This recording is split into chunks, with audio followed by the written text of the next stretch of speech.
Prêt pour un voyage express dans le savoir? Aujourd'hui nous explorons la sclérose en plaques.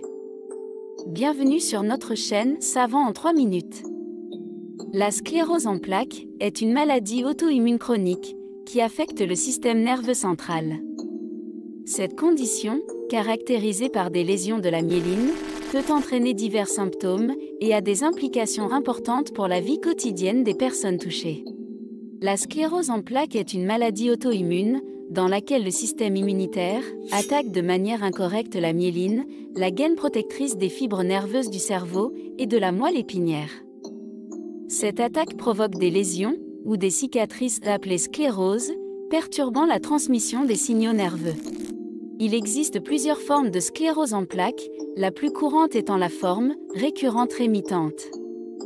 Dans cette forme, les symptômes apparaissent par poussée, suivis de périodes de rémission. D'autres formes incluent la forme secondairement progressive, caractérisée par une progression constante des symptômes, et la forme primaire progressive, où les symptômes empirent progressivement depuis le début. Les symptômes de la SEP varient largement et peuvent inclure des problèmes de vision, une faiblesse musculaire, des troubles de l'équilibre, des problèmes de coordination, une fatigue intense et des problèmes cognitifs, tels que des difficultés de mémoire et de concentration. Bien que les causes exactes demeurent incomprises, des facteurs génétiques, environnementaux et immunologiques sont associés à la maladie. Des antécédents familiaux, une prédisposition génétique, des facteurs environnementaux, tels que la carence en vitamine D et l'exposition au soleil, ainsi que des infections virales, sont des contributeurs potentiels. Le diagnostic de la SEP repose sur une évaluation approfondie des symptômes, des antécédents médicaux, des examens neurologiques, des tests d'imagerie cérébrale comme l'IRM et parfois une ponction lombaire. Cette procédure implique le prélèvement d'un échantillon du liquide céphalorachidien entourant la moelle épinière pour détecter des signes d'inflammation ou la présence d'anticorps caractéristiques. En France, plus de 120 000 personnes sont atteintes de sclérose en plaques et environ 2,8 millions de personnes dans le monde. La SEP est la première cause de handicap chez les jeunes adultes après les accidents de la route.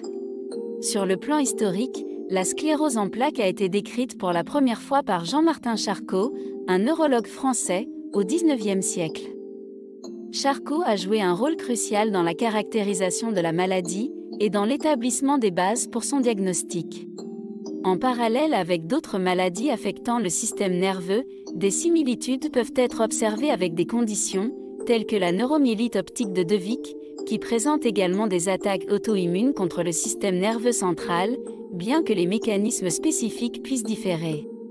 La sclérose en plaques demeure un domaine de recherche actif, avec des avancées constantes dans la compréhension des mécanismes sous-jacents et le développement de nouvelles approches thérapeutiques.